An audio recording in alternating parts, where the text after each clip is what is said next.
All right. Good morning. Welcome to the Brookings Institution. My name is Bill Gale. I'm co-director of the Tax Policy Center. This is a joint event with TPC and the International Tax Policy Forum, ITPF. John Samuels will tell you about ITPF in just a second. I do want to mention that Tax Policy Center is a joint venture of the Urban Institute and the Brookings Institution. We emphasize the development of research, analysis, communications that are nonpartisan, timely, and accessible. We have a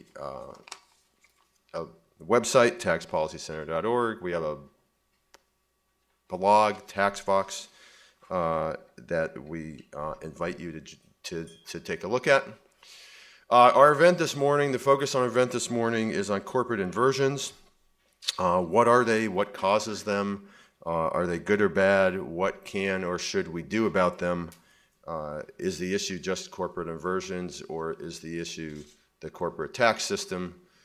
Is the issue the corporate tax system, or is the issue the whole tax system?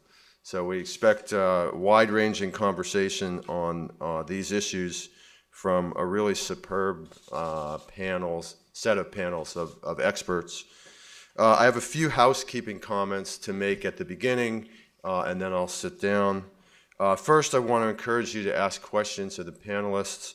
The good news is the panelists are extremely knowledgeable about these topics. The bad news is that means it's quite possible that they end up in the weeds. And if you want to bring the discussion back to a broader level, I encourage you to do so in your questions. You will not be the only person in the room who will be dazzled by their expertise, but perhaps still confused. Second, I want to thank the panelists in advance for their contributions. People have come in from all over the country, and we greatly appreciate that. Third, probably the only truly important thing I say right now for most of you is that I would want to remind you that anything that's said at the podium, on the stage, and in question and answers, anything that's public is on the record.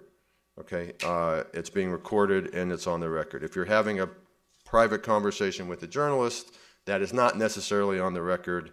And of course, as always, you should clarify with the journalist beforehand whether it is. But anything that's said from here or the stage or in Q&A is both public and on the record. All right, lastly, I just want to point out, we run a lot of events, Tax Policy Center, Brookings, etc. And typically the events go very well, everybody's happy at the end, and there's a tendency to think that means it's easy to set up events. That is anything but the case. Events are always complicated to set up. They're particularly complicated to set up when you have several different organizations with different cultures or approaches or typical ways of doing things.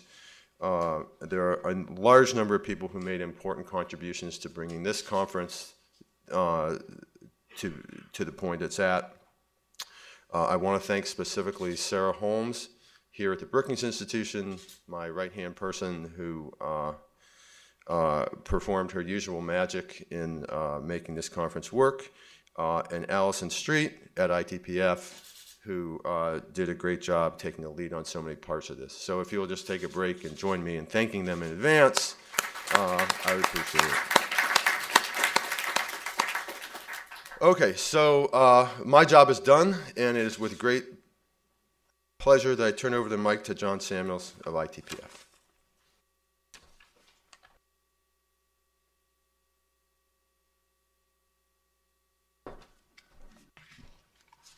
So thank you, Bill, and good morning, everyone. I'd like to add my welcome to Bill Gales, and thank you all for coming. As Bill said, I'm John Samuels, and I'm the chairman of the International Tax Policy Forum, which is an independent group of more than 40 major U.S. multinationals, and we're very pleased to be co-sponsoring this conference with Brookings today. Now, I think we have a terrific program, and I'd like to thank Bill and Brookings for helping to make it possible.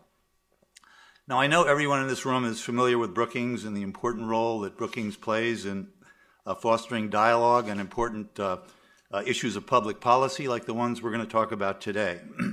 But I hope by now you're also familiar with the International Tax Policy Forum, or the ITPF, because in addition to supporting an active research program, for the last 21 years, we've been sponsoring conferences like this one. But for those of you who are not familiar with the ITPF, I'm going to spend a minute on telling you what the IPF is, which I always do. And the way I'd like to start, which I always do, is by telling you what the ITPF isn't. The ITPF is not a lobbying group with an agenda for particular legislative change.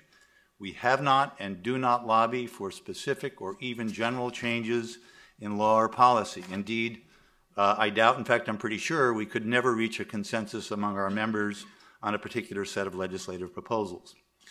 Instead, what the ITPF is a truly unique intersection between business, the academic community, and government policymakers.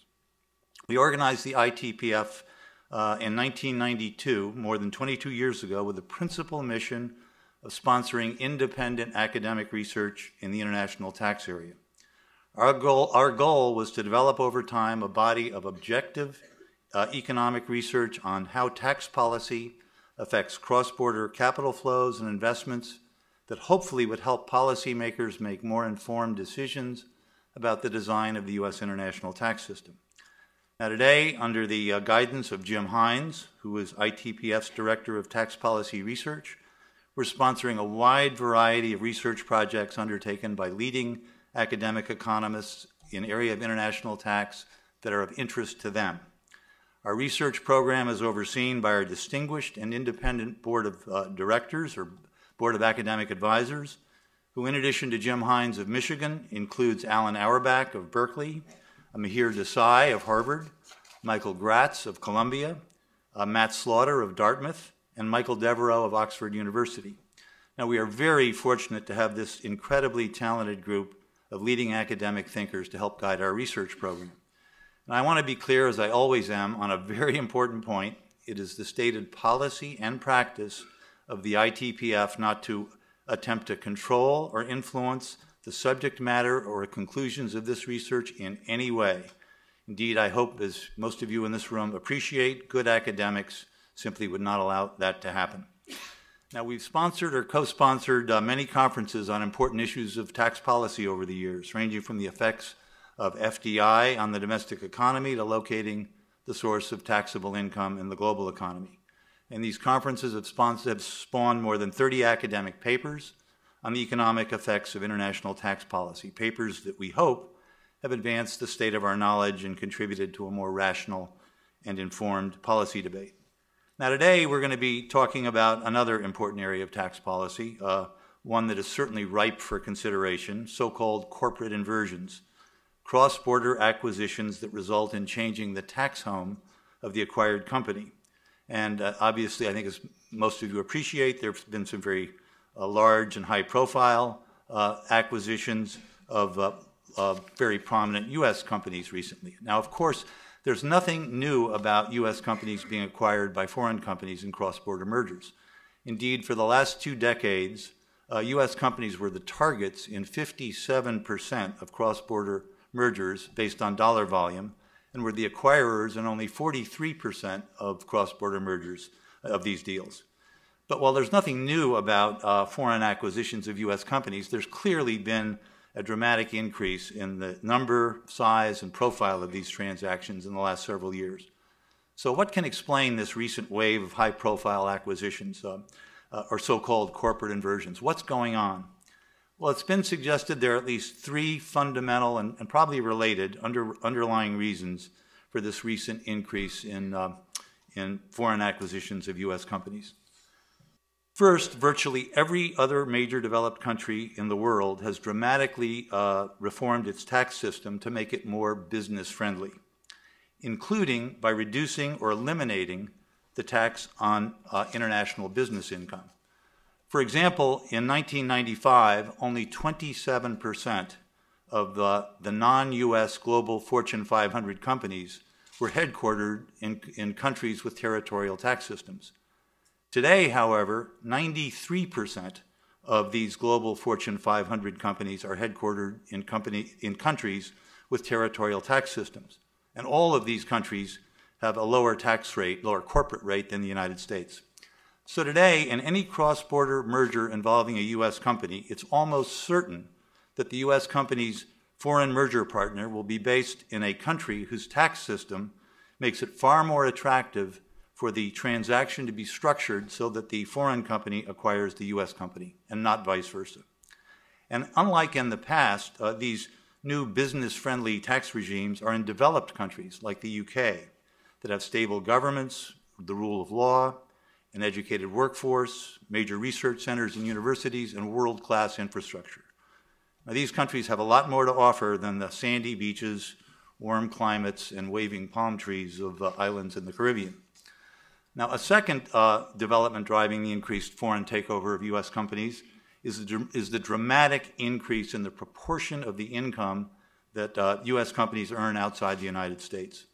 In 1982, U.S. multinationals earned only about 23% of their income from outside the United States, while in 2012, 54% of the income of U.S. multinationals was earned outside the United States.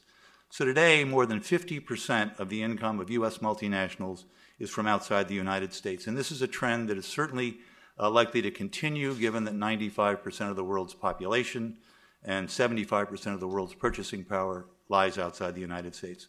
So simply put, the stakes of having a U.S. tax home have been increased. They've been raised. Today, with most of their income and almost all of their growth outside the United States, U.S. companies have a lot more to gain by relocating their headquarters to a foreign country with a more hospitable tax regime.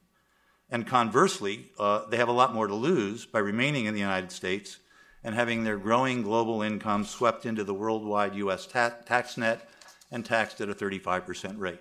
And since neither the growing importance to U.S. companies of their foreign earnings nor the proliferation of favorable tax regimes is going to go away anytime soon, I think we can expect foreign acquisitions of U.S. companies to continue and perhaps accelerate, at least until the U.S. reforms our international tax system to bring it in line with the rest of the world. Which brings me to tax reform, which perversely may be a third factor driving the recent wave of so-called inversions, and that's for several reasons. First, and simply put, some companies may have lost hope that tax reform will happen anytime soon, and they're tired of losing market share and being outbid for foreign acquisitions by their foreign competitors who are subject to more favorable tax regimes. So instead of sitting around and waiting any longer for tax reform, some of these companies may have decided to take matters into their own hands and adopt a sort of self-help tax reform by merging with a foreign company based in a country like the UK that has already reformed and modernized its corporate tax system. And yet another group of companies may have inverted to avoid the risk that while they were waiting for tax reform to happen, they would be taken over by a larger foreign company who would use the tax savings from the deal that would be unlocked in the deal to finance the acquisition and help justify it.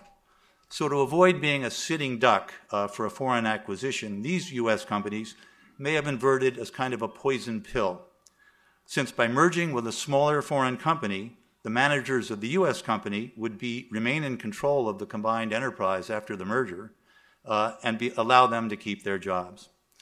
And ironically, and perhaps most importantly, tax reform may have contributed to the recent wave of so-called inversions because some companies have gotten a glimpse of what U.S. tax reform might look like, and in particular how it would affect their international operations.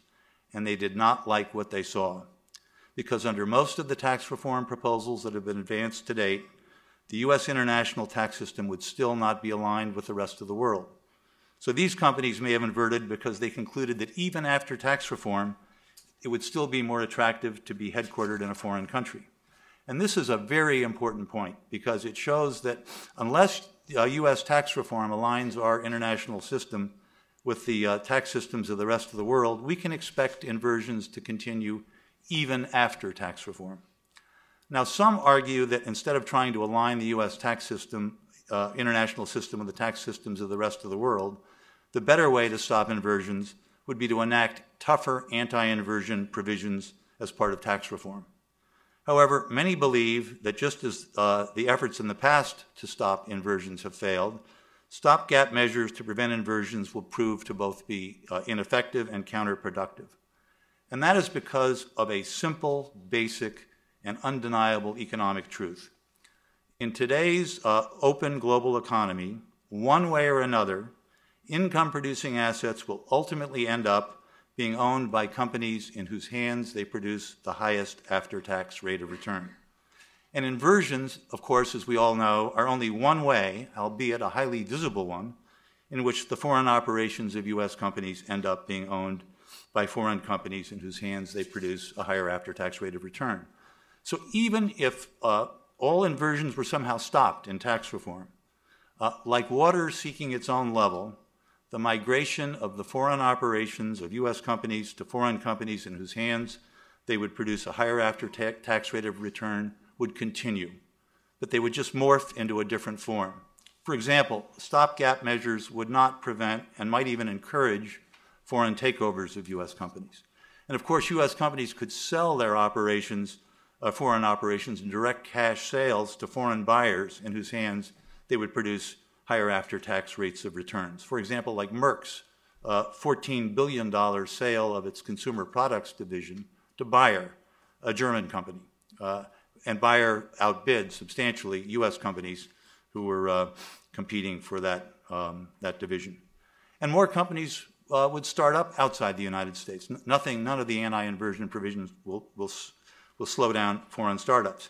And more capital would flow out of the United States at the portfolio level. When U.S. shareholders sold their stock in U.S. companies to buy stock in foreign companies whose earnings in global markets would be higher than U.S. companies because they would earn higher after-tax rates of return.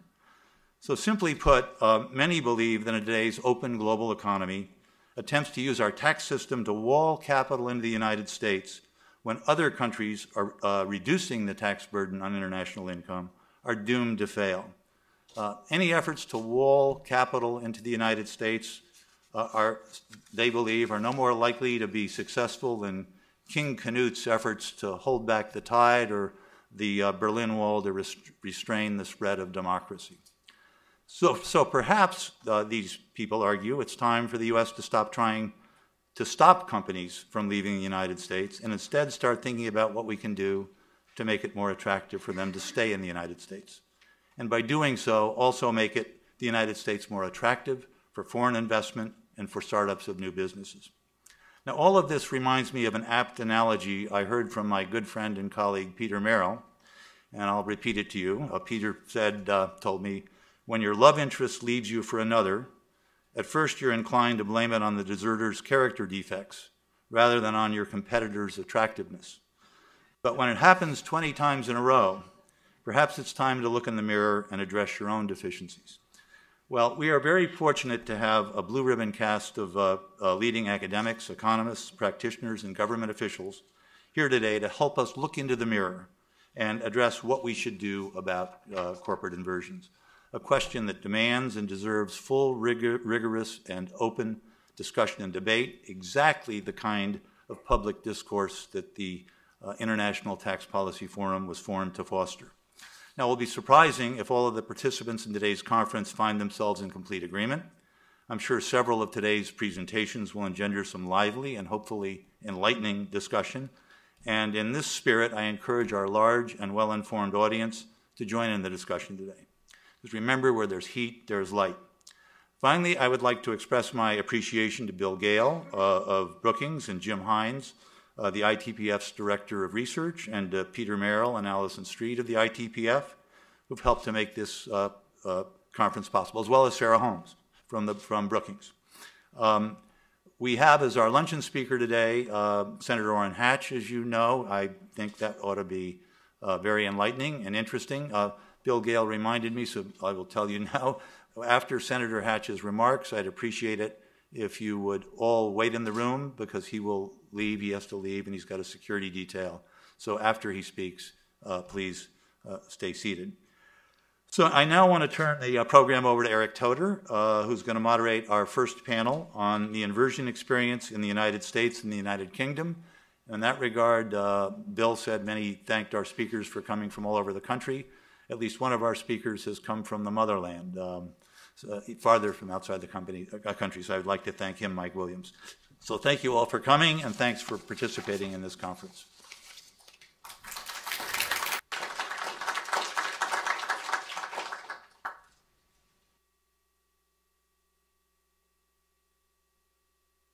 It's going to come up.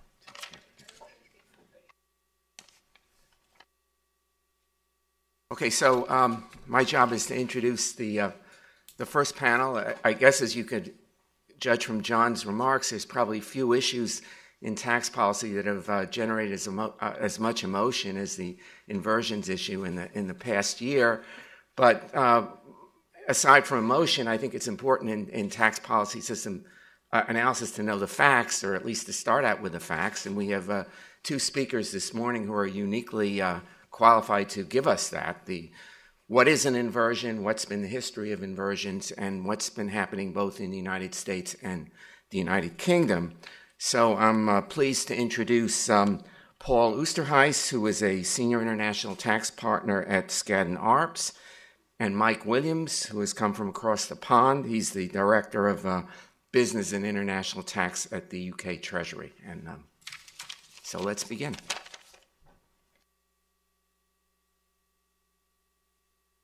Paul, I guess, Paul, you're going to start? I'm going to start. Are we? Yes.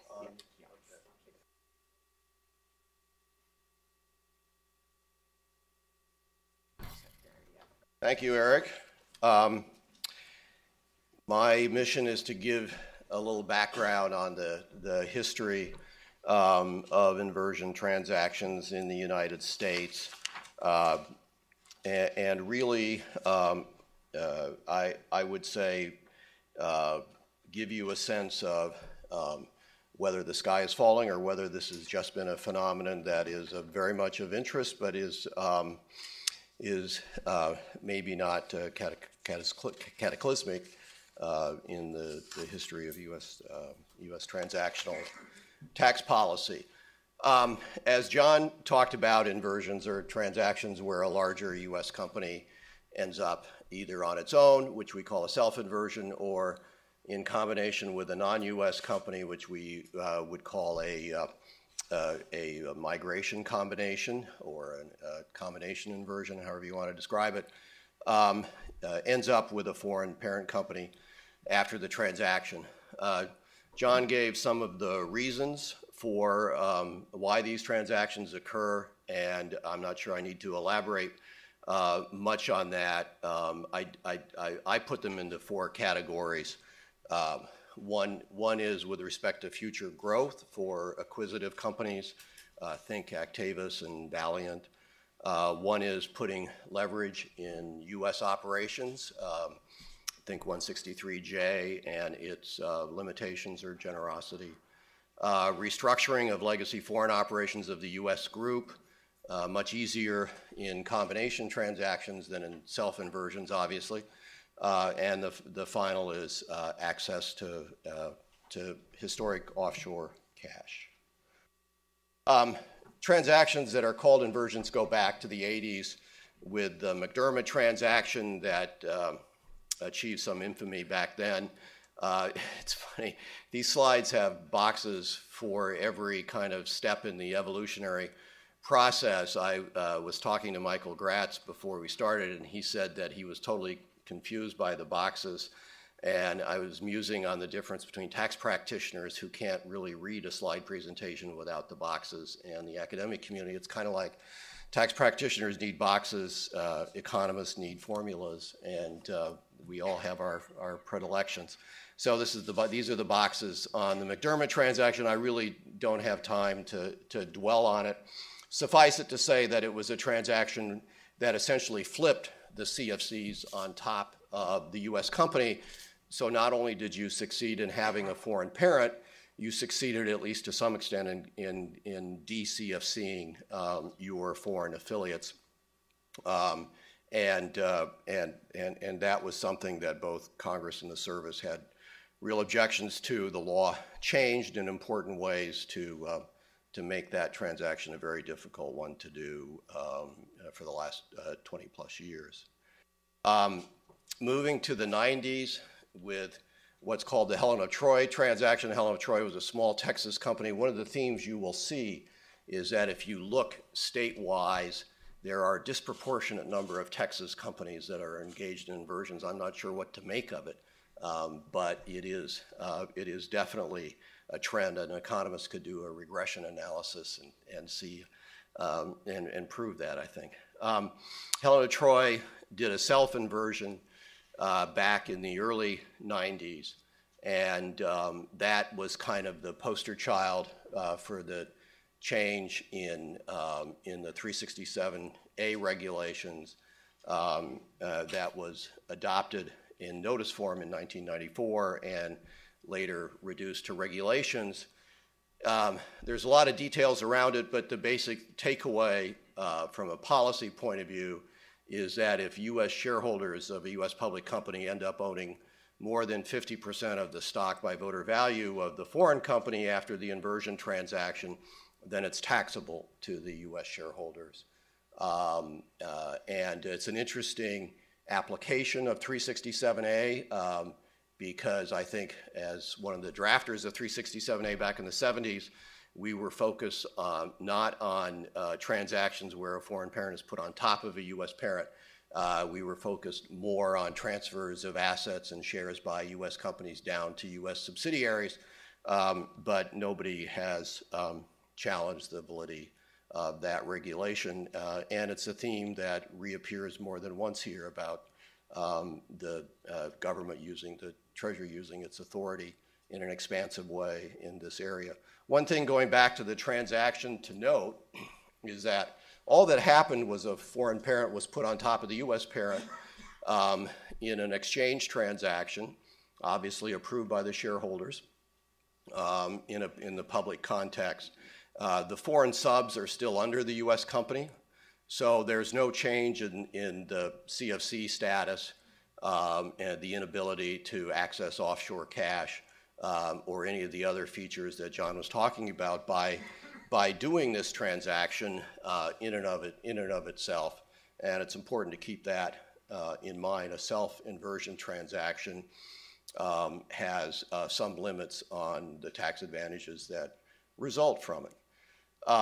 After the 367A regs were adopted, as we got into the later 90s, and particularly once the stock market went down, so that the shareholder gain was less of an issue, you saw a number of transactions. You look at the list of companies here, and besides the predominance of Texas, you can see industry bias here that I think is instructive. One is insurance/reinsurance companies. And you know, the insurance world is one where Subpart F has always reached into the active business of insurance companies, particularly insurance companies with respect to U.S. risks. So whether it's life insurance or property and casualty insurance, Subpart F is applied broadly to a foreign subsidiary of a U.S. multinational insurance company. And like has happened in other industries where Subpart F interferes in your real business in a major way, it tends to increase the incentives for you to not operate in subsidiary form. I think the other thing about the insurance industry is that your assets tend not to be worth more than book value. And so selling them from, for example, a CFC to a non-CFC is not a painful transaction because there's unlikely to be gain. So not surprising that the insurance industry restructured itself to some extent back in these days through self-inversions. The second is the oil drilling and services business, whether it's Triton, Transocean, Global Santa Fe, Noble, Weatherford are all in that business. And similarly, Subpart F applies broadly in some services businesses. And the oil services business is one of the main ones where Subpart F can apply to tax your real non-U.S. business operations. For example, if you're operating in the North Sea as a U.S. company with CFCs. And so that was a particular incentive in my mind for those companies to engage in these transactions. And most of them happened after the late 90s when oil prices went down, and therefore the value of drilling rigs went down, the value of oil services companies went down, and so the gains that were triggered by moving assets out from under the U.S. after a self-inversion seemed to be more manageable for many companies. So this set of transactions gave rise to congressional interest that really came about in 2002, and Senator Baucus and Senator Grassley made a proposal that ultimately became Section 7874, it was enacted in 2004, ended up having an effective date of the spring of 2003, and it's why you saw a lot of transactions happen in 2002, but a definite decline in transactions after that, as everybody saw that the legislation was coming. I think most of us understand the basics of Section 7874. It really has three requirements. One is that a foreign company acquires substantially all the assets or stock of a domestic corporation or a domestic partnership. Second, that the former shareholders of the U.S. company own more than 80%. There's another set of rules for owning more than 60% of the foreign company after the transaction. And third, that the group after the transaction does not have a substantial business activities in the country where the foreign parent is incorporated, an important exception that we'll talk about shortly. As I say, the provision was enacted in 2004, seemed to be an anti-abuse provision that had limited application because nobody would do these deals now with self-inversions unless you had substantial business activities. At least that's what people thought.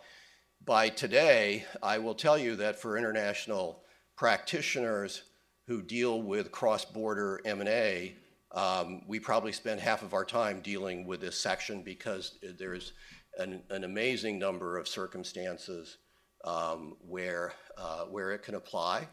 We're talking to the service right now about a situation where a foreign insurance company wants to acquire a U.S. insurance company.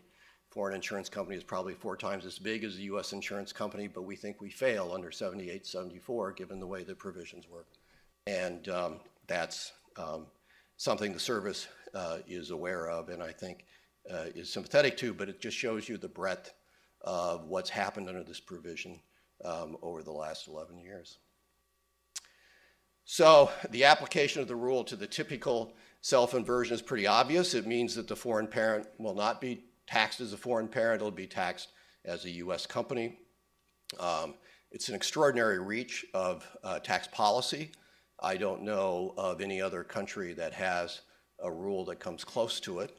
I think many would say, and Mike Williams will talk about this in the UK context, that it was an alternative to, say, a managed and controlled test for that company, which we don't have, and which our Treasury Department has historically not been in favor of establishing as a base for taxing foreign companies as if they were U.S. companies.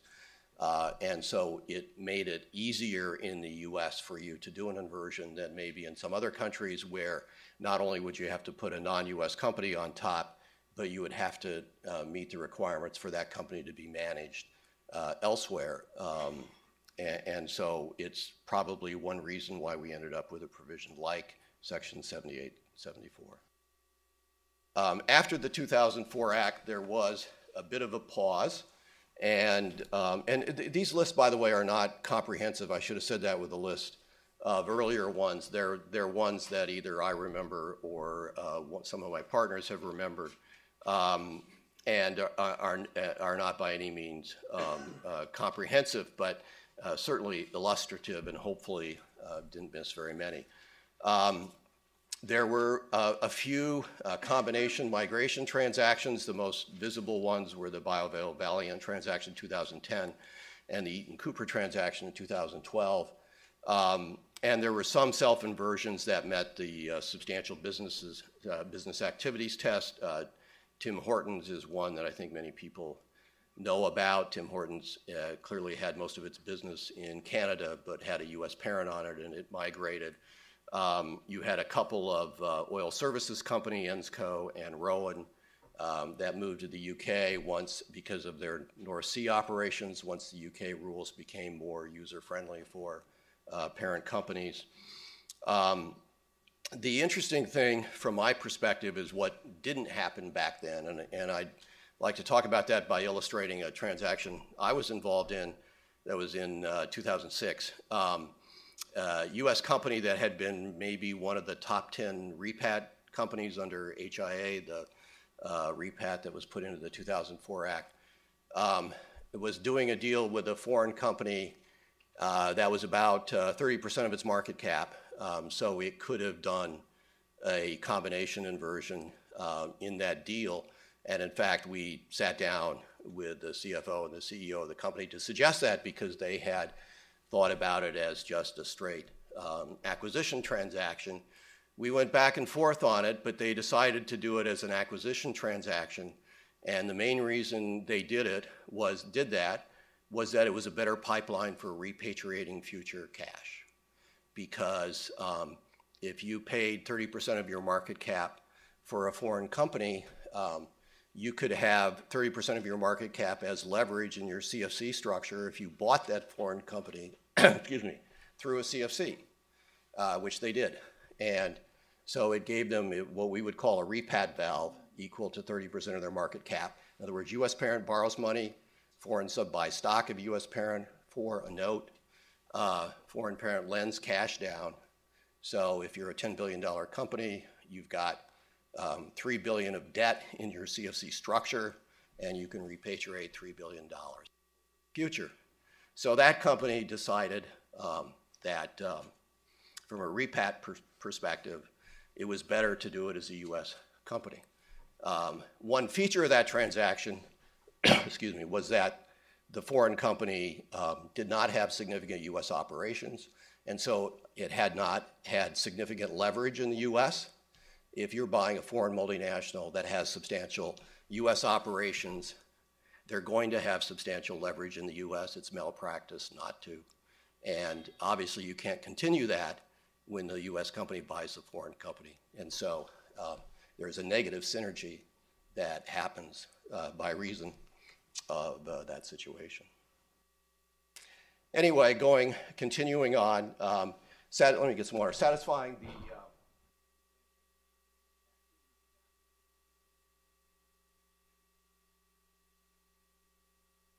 was the main element of self-inversions, really the only element of self-inversions after the 2004 Act.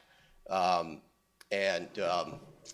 Treasury reacted to that with regulations, particularly, most importantly, the 2012 regulations that established a 25% test for the various types of activities. That happened a few months after the Aon self-inversion transaction to the UK.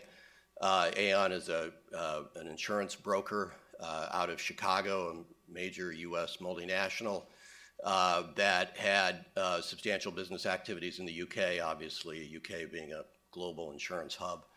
And under the 2009 and 2006 regs, met the test. I seriously doubt it would have met them under the 2012 regs, but they got the transaction closed before the regs were published. Under those regs, there's been one transaction that clearly met the test. That's Liberty Global, Virgin Media. That was a combination transaction, but they were both U.S. companies. So it was like two self-inversions in one. Both of them are cable companies. Virgin Media was almost entirely a UK cable company. And so they could meet, on a combined basis, they could meet the substantial activities test and do their inversion. According to the public disclosure, the Burger King Tim Hortons transaction that most of you have probably heard about would also meet the 25% test. But obviously, because it's a real combination transaction of a foreign company and a US company, it didn't necessarily have to meet that test in order to qualify. But the 2012 regs have largely shut down self-inversions meeting that test, and in particular the requirement that you get 25% of your gross income from transactions with third parties in your country of incorporation. That's a very, very difficult test. I mean, how many multinationals do you know that get 25% of their gross income from third-party transactions in any country in the world, maybe even including the United States, but certainly in any non-U.S. Country? So it's a very difficult test to meet. Again, a very aggressive use of regulatory authority to try to limit taxpayers' flexibility under the statute. Once M&A started picking up, there wasn't much M&A, as firms like mine saw painfully in the 2009, 10, 11, and into 12. It started picking up late in 12 and became much more robust in 13 and 14. And it's not surprising that a certain percentage of those transactions were inversion transactions for reasons that John talked about. And for reasons like not if the foreign company has substantial U.S. operations, not wanting to reverse the tax planning that they have with respect to their U.S. operations in terms of leverage, for example. You will notice if you're trying to look at it, at the various transactions and discern patterns, there's a clear pattern towards the healthcare industry. Obviously, healthcare is one where IP is the most important asset. IP is pretty mobile, and so there's a lot of flexibility in that industry to take advantage of a foreign parent organization. A lot of the companies are smaller, and so in my view, based on the transactions we were involved in among these, that it was definitely more about future planning than about existing planning. The model of Actavis and Valiant was not lost on other companies and CEOs and boards who want to see their companies thrive, and that drove a fair number of these transactions. I think the other thing to comment on that's kind of interesting is the number of spin-offs that have occurred from various companies. Tyco is now, what, Kathy, 5 different companies, isn't it? Maybe 6 with Mallinckrodt. Tyco originally split into 3, and then the original Tyco and Covidian have also split. And they're all, of course, foreign parent companies, so you see these companies begetting more foreign companies over time. Ingersoll Rand has spun off Allegion, their security business, as well. I think the final thing to talk about is the deals that weren't done, and you can infer as much as I can from the reasons why they weren't done. Some of these clearly were affected by the Treasury regulatory activities in September of 2014. Some of them clearly weren't. I mean, the Chiquita deal was a situation where Fifes was outbid. The Auxilium deal was a situation where somebody else came in and bid more for Auxilium. So you put yourself in play when you do one of these transactions. These are real transactions. They have real economic impacts. Companies don't do them lightly. They don't do them solely for tax reasons, obviously. And a lot can happen once you put the transaction into the public domain. This is a slide that just shows how these transactions work. Obviously, the foreign parent tends to both acquire the foreign target and the U.S. target. You tend to have a transaction with a new foreign parent that is then owned by the shareholders of both companies, with the foreign company shareholders owning more than 20% of the stock. So let's just spend a moment on the Treasury guidance that I think others are going to talk about more, that came out in September as a response to the set of transactions that we just saw. There's really 3 important things that the Treasury guidance did to stay away from the technical side and just deal with it from a high level. One is modifying the 78-74 rules to make it harder in some cases to count the stock that's issued to the foreign company shareholders That's done two ways. One, if the foreign company has a lot of cash, you reduce the number of shares that's treated as going to its shareholders. The second is to treat shares that have been bought back or distributions that have been made by the U.S. company over the prior 3 years as amounts that have to be added back to the shares that the U.S. company takes. The latter one is a very broad provision, very complicated provision. The notice only states it in a couple of sentences. There are real issues as to whether people have reasonable notice about how the provision works from the notice, because you can have situations, for example, where, say, the U.S. company has a spinoff 2 years ago and then is acquired for cash. And if you add back the shares that were effectively redeemed in the spinoff, it doesn't have any shares, any shareholders outstanding in the transaction, but you still have to count the shares arguably from the spinoff. And so you could have an inversion if the spinoff was big enough, even though there's no shareholder continuity at all. Again, that's a situation Treasury is aware of and is thinking about whether something shouldn't be done about that. But again, it shows you the reach of how this provision has come to sprawl over all of cross-border M&A. The second is to treat any use of existing foreign cash and earnings for the benefit of the foreign parent through loans or other types of transactions as a 956 event. An extraordinary reach of authority. There's nothing in 956 that says buying shares of a foreign company or lending money to a foreign person has anything to do with 956, but they decided that if it's a foreign parent, then it should have something to do with 956 and pick it up.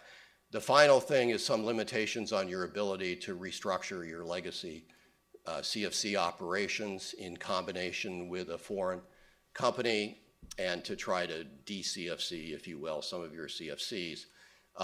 All these things limit if assuming they're valid, limit the benefits of inversions to very large companies. They really don't limit the benefit inversions if you go back to the slides to some of the smaller companies here. And so my sense is that by the end of the winter, once we get into the spring, you'll start to see more deals being hitting the radar screen, but they won't be the AbbVie Shire type transaction. They'll be more of the kind of Endo Health Solutions type transaction of smaller companies that want to become like Valiant and like Actavis over. That's it.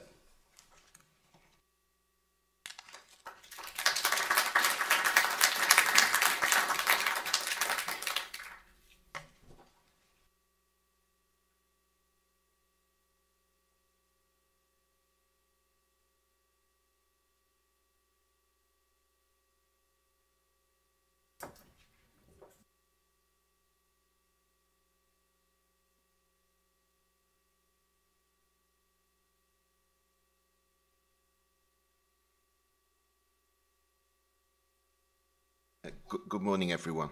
I think inevitably we will find that the UK experience and the US experience is really rather different. I suspect we will also conclude that, in a sense, the UK experience is more similar to that of the rest of the world, and that the US experience is therefore sort of doubly different, if you like. I think, in very broad summary, before I get onto the slides, you can leave the UK, and we have less defences against companies leaving the UK, but equally we focus rather more on whether you've left or not, because perhaps the consequence of people being more free to leave is a need to actually see whether they really have or not. If I then go on to the structure of the presentation, again, I think it's significant that I will need to focus on residence, not so much on incorporation. The UK tax system is founded on the proposition that on the individual side, you tax residents, not citizens. And equally, I think you can argue both in the US and in the UK, on the corporate tax side, there's then an extrapolation of that basic proposition. If you're taxing individuals who are resident in the UK, and you also want to tax corporations, I think it's not then surprising that you decide you want to tax corporations that are resident in the UK. Residence, of a corporation is more equivalent, I think, to individual residence, in the same way that incorporation of a company is more similar to citizenship for an individual. So I'll talk about company residence. I'll then go on to CFTC rules, and then on to migrations from and into the UK. We would tend to call them migrations rather than inversions, and I think that goes back to the point I made at the start. That we're talking about businesses being able to leave, corporations being able to leave, but equally, have they left or not. The UK test for residence was, as Paul said, traditionally based solely on the place of central management and control, and I think this is probably a crucial initial divergence, blind as to where the company was incorporated. It didn't at all matter where the company was incorporated. You could perfectly well have a US incorporated company that was centrally managed and controlled in the UK, and absent a tax treaty, then that company would be UK resident. It was expanded to cover incorporation in the UK from 1988. Maybe I should pause at that point and note that there isn't such a thing as incorporation in the UK anyway, just as I understand it, there isn't incorporation in the US. There isn't a UK company register. We have 3 company registers for England and Wales, Scotland and Northern Ireland, but the reality is that it covers the 3 different sorts, and indeed corporate law is not substantially different across the 3. Then inevitably tax treaties are needed to cope with conflicts and interactions between the way our rules for taxing companies and where their resident interacts with other countries. In general in our tax treaties, and this will be our quite strong preference, a tie is broken by looking at the place of effective management, and I'll come on to what we mean by effective management. I think, again, that's not just the case with the UK. It would, I think, be pretty similar if you looked at, say, France or Germany, and equally they are probably closer to effective management as their domestic test, where you have a company that's not incorporated in France or Germany that is in fact based there. Worth perhaps noting along the way through that Ireland would have inherited our traditional way of deciding where a company was resident because it was invented at a time when Ireland was part of the UK. Ireland stuck with the UK's traditional approach, but is to become realigned with the UK from this January by actually including in its residence test incorporation in Ireland.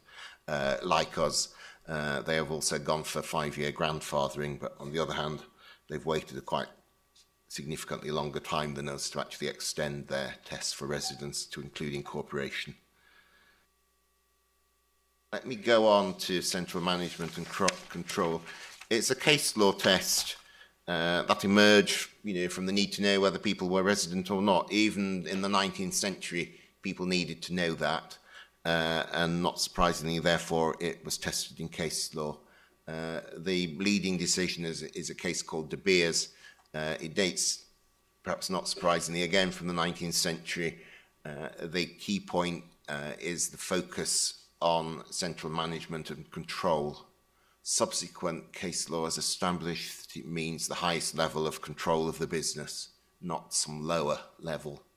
Highest level will generally be exercised by the company's board of directors, and with the caveat that's provided that the directors generally control the company.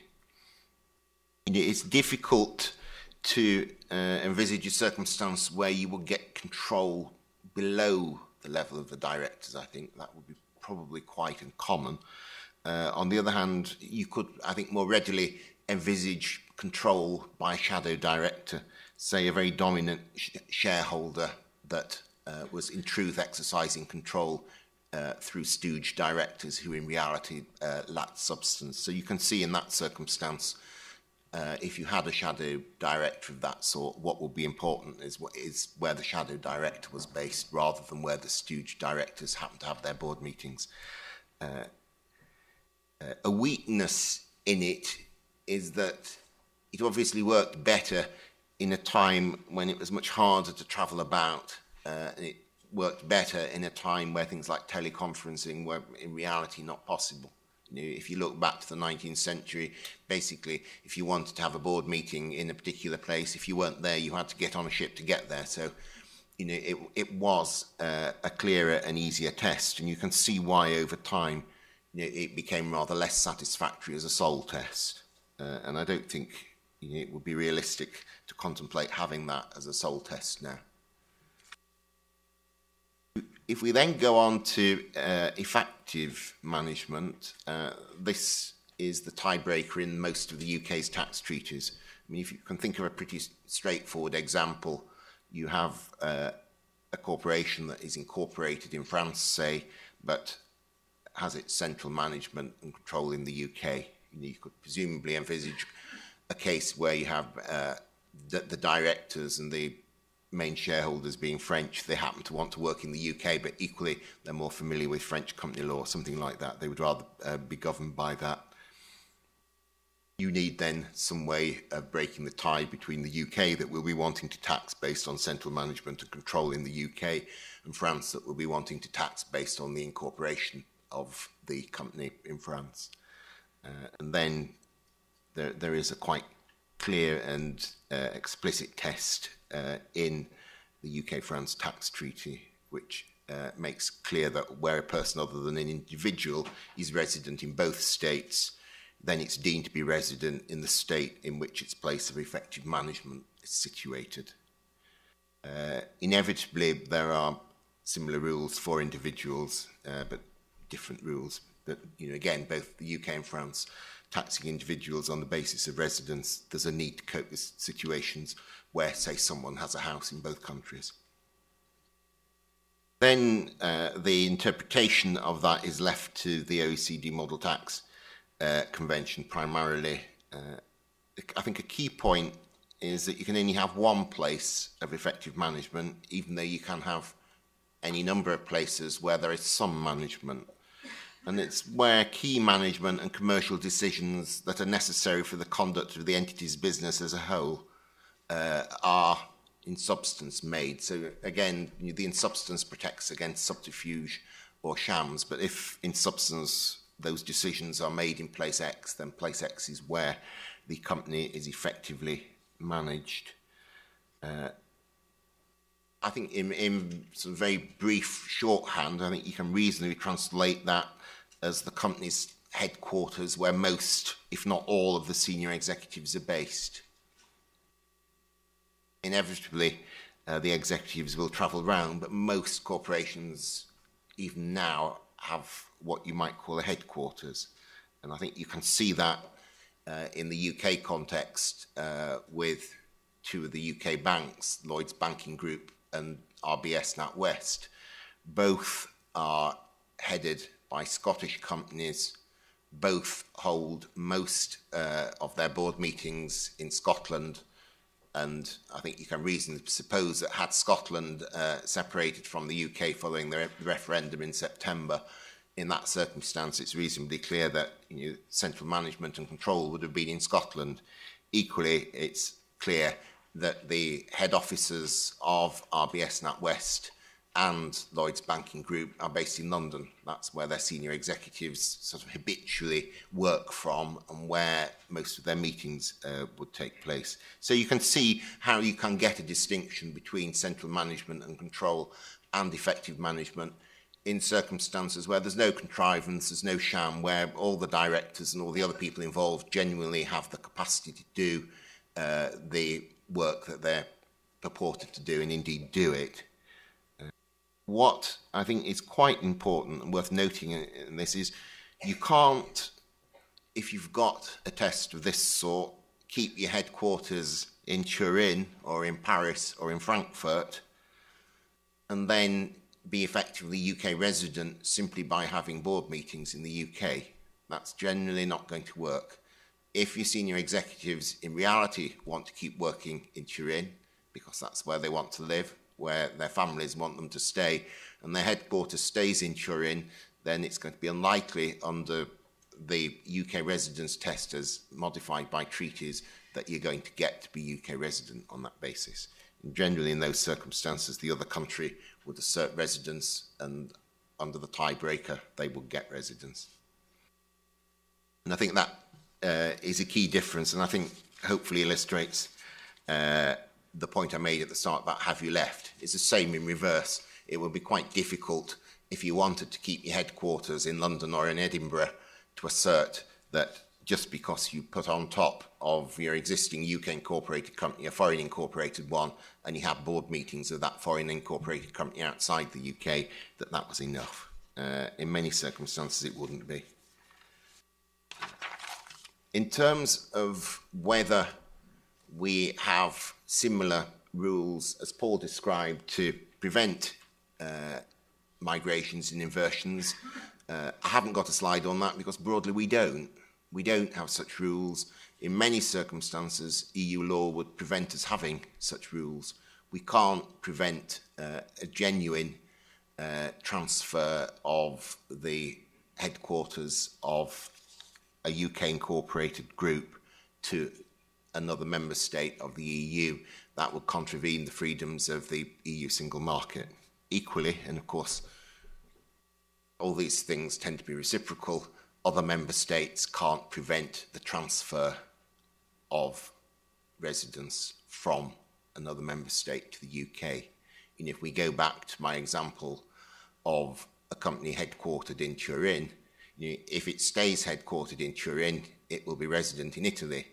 On the other hand, EU law prevents any step being taken to stop the headquarters being moved to the UK, and if it is moved to the UK, then it will be resident in the UK, and the same in reverse. So, in a sense, we lack any of the sort of protection from the US anti-inversion rules, but equally, the other member states lack those protections as well.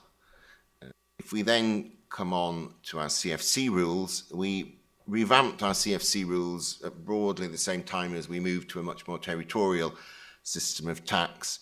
That slide gives a very broad summary of the old rules and the new rules. I think two key points about the old rules: they contained a quite strong presumption that activity should be in the UK if it could be, if you like.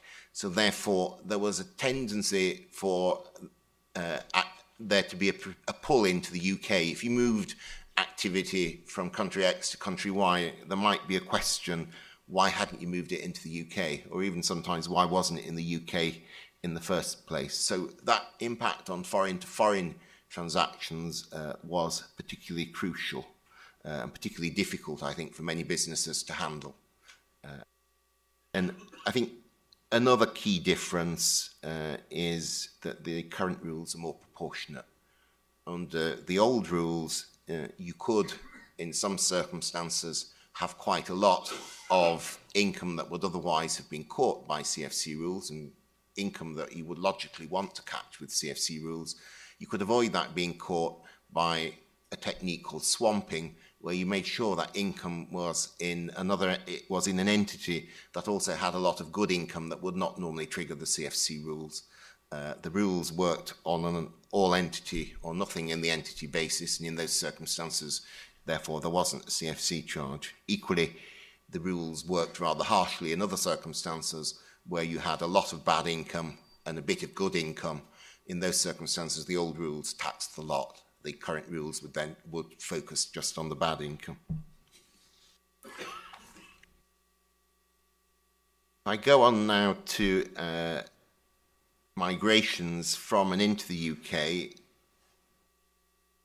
There were a large number of businesses that did leave the UK, large number in the UK context, maybe small in a US context. I've noted some of them there. What the broad picture is, I think that a fair number of businesses left the UK. A very significant number of those have returned following our corporate tax reforms. Our tax administration, HMRC, did have a project tracking this. When that was closed in 2011, it had tracked two sets of migrations. The groups that are dealt with by its large business office would generally be quoted groups and therefore generally larger. And there were 15 migrations of those and 24 other groups that would generally not be quoted, generally smaller. And that 24 would exclude migrations that I think you could reasonably conclude were not done for corporation tax reasons. And I think it's fair to conclude that the flow of migrations, the flow of groups outside the UK, was a significant spur for corporation tax reform. And it's maybe also significant that corporate tax reform has had pretty bipartisan support. If we go through the various elements, you often find that the previous Labour government took some steps, and the current coalition government has taken further steps in that direction. For example, we currently have a 21% corporation tax rate, which will go down to 20% from the 1st of April. The previous Labour government reduced the corporation tax rate from 30% to 28%. This government has reduced it to 21%.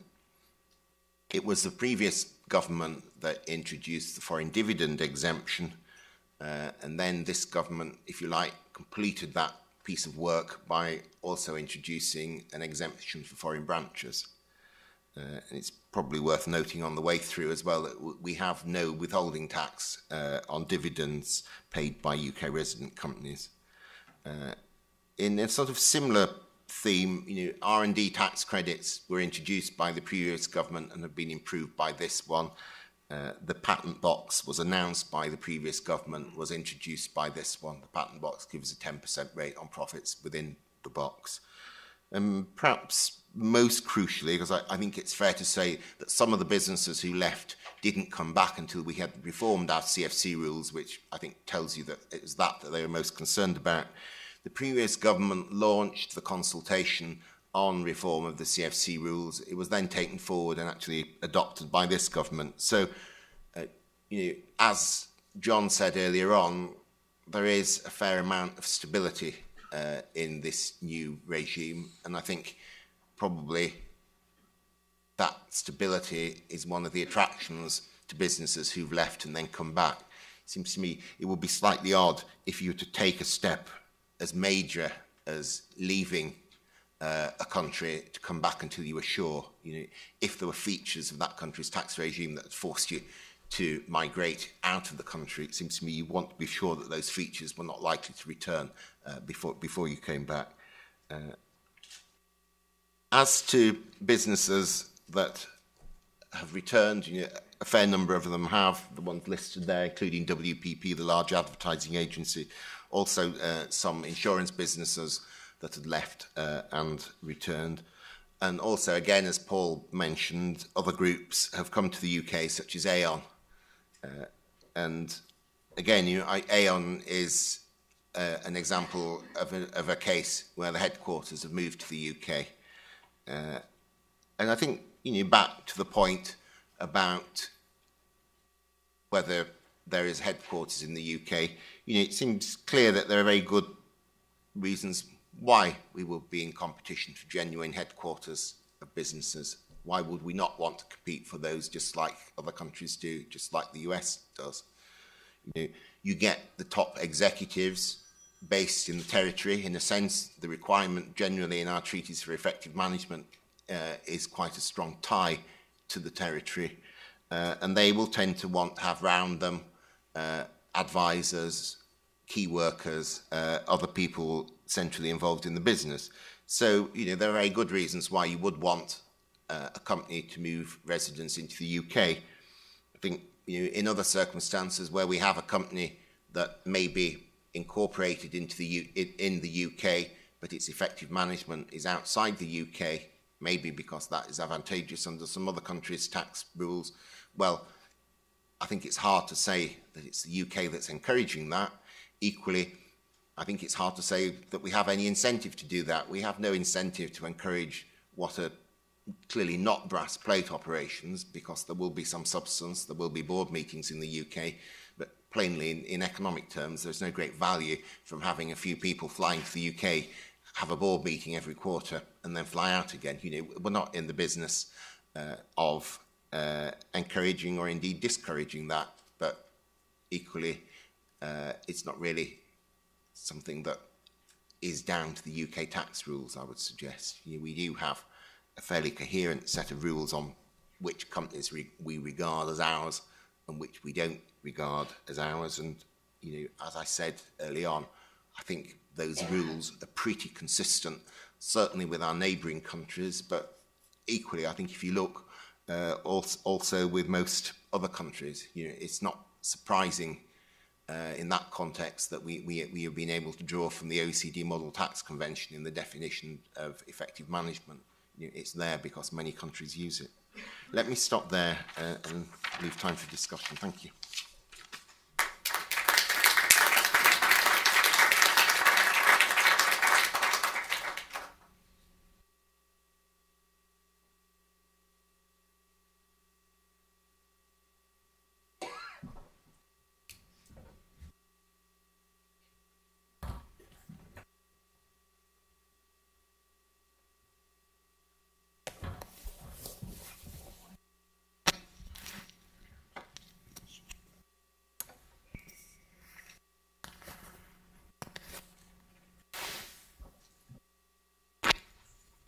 Okay, we have time for just a couple of questions. I'd ask you to please frame these as questions and not speeches and keep them short so we can hear from the people we want to hear from. So please raise your hand. I hope there'll be some questions. Yes. Yeah, just a question for Mike.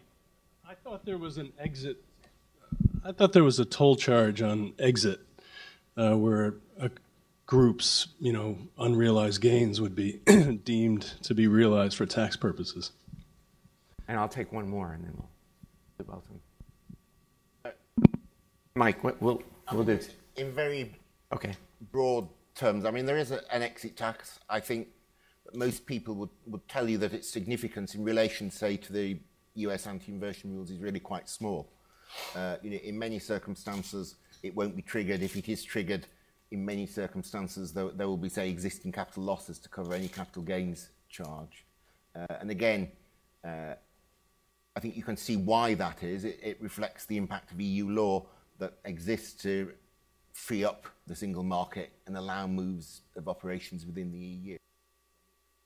The extent it's there, I think you should see it as a pretty residual and not ineffective, but it's not intended to serve a big purpose. And I think you can see from the number of migrations that took place that in reality it doesn't.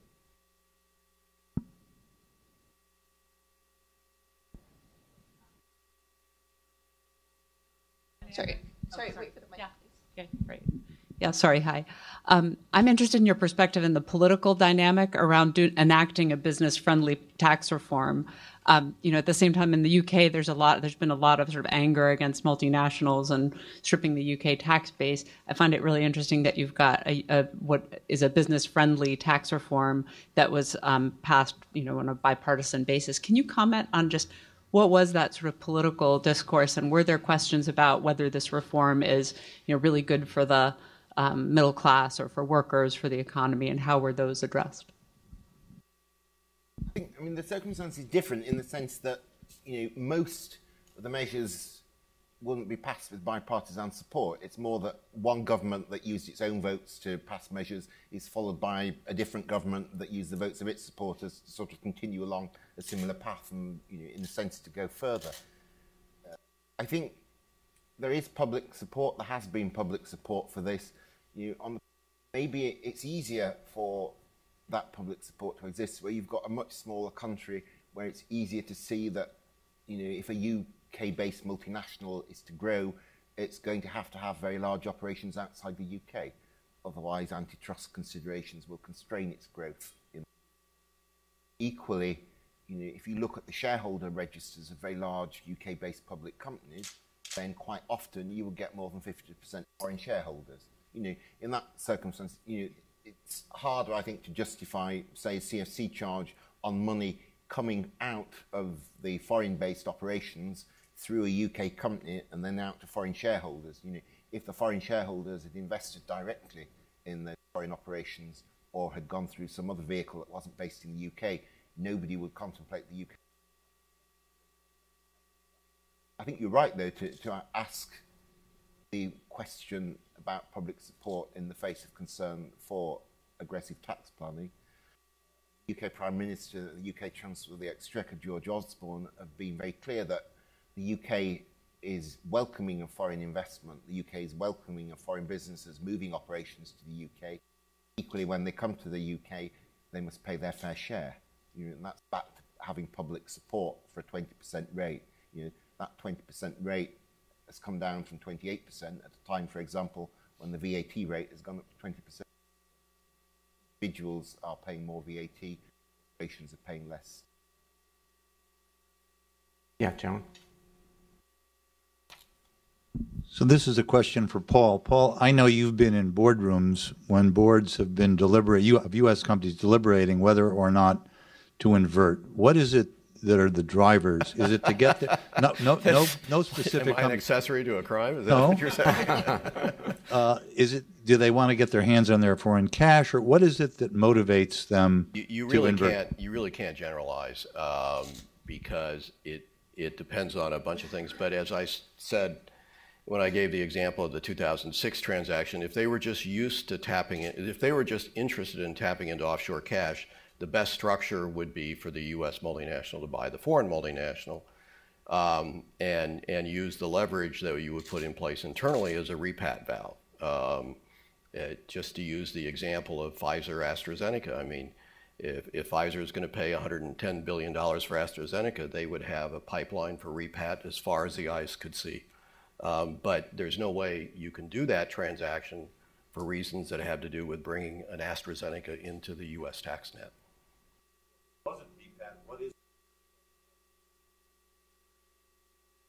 It's all kinds of reasons. Some of them that you listed, some of them that I think are have to do with global politics.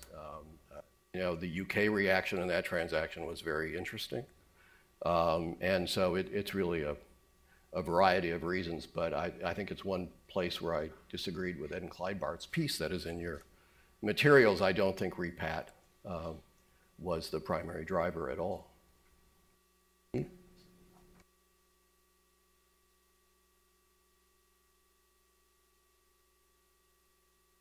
Mike, a major concern in this country that's been expressed is about companies that hold their earnings offshore. And I'm wondering if you could describe for us the UK rules before the change to territorial. And it's been my understanding that the foreign affiliates of UK companies could lend their funds back, and that was an important driver in your change. Can you comment on that or describe that?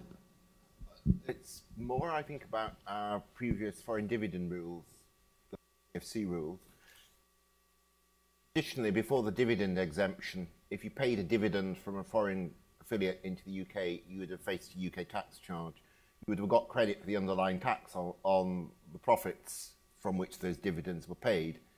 People got round that by upstream loans. We don't have a constructive dividend rule. We didn't have one, so you could do an upstream loan, and there were many instances of those upstream loans. What you were then probably inhibited from doing, though, and that would depend on the lie of your profits, it would be quite hard then actually to pay a dividend to the end shareholders.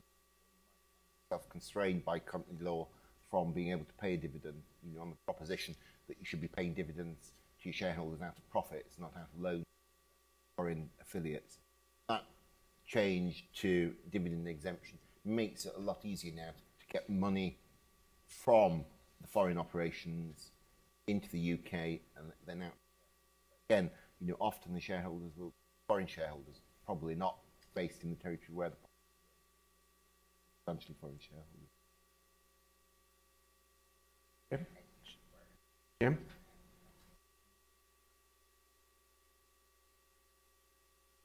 This may be a quick question, and it's to Mike. If the UK had not been constrained by EU rules, then would its reaction to the inverting U.S. companies that went elsewhere, would it have been the route that you took, which was to have a more attractive environment, to try to get inverted companies to come back and not have your own companies invert, or would it have been to put on more restrictions on inversions if that had been legally possible? Do you know? I think it's near impossible to say, in the sense that we are within the EU, we are bound by EU law. So in a sense, there isn't that counterfactual that we'd ever need to consider. On the other hand, it seems to me this is probably an example where the EU's fundamental freedoms illustrate globalization rather than impose constraints. We are in a much more global world. The example of the foreign shareholders in UK-based groups is an example of that. You can argue, I think, that it forced us to confront some of the underlying economics more quickly than we might otherwise have had. Even in that circumstance, where posit that outside the EU we could have exit rules that are very hard, would then still be nothing to stop UK businesses being taken over by foreign businesses. Quite hard to see why you want a rule that equally don't think about this when they're doing startups, but in that circumstance, some people who thought that they got a fantastic setup in the UK, but gone down that road, that would have been better. So I guess I have a question for Paul. The UK has this effective management standard for residents, while the US doesn't have that rule, so there's not much consequence to changing residence in terms of just incorporating somewhere else. But we can, in order to do that, you have to do all these other kinds of things, like get a merger partner and everything else. So I was wondering if he thinks the distortions are worse under one system rather than another. In one system, you have to do one set of actions.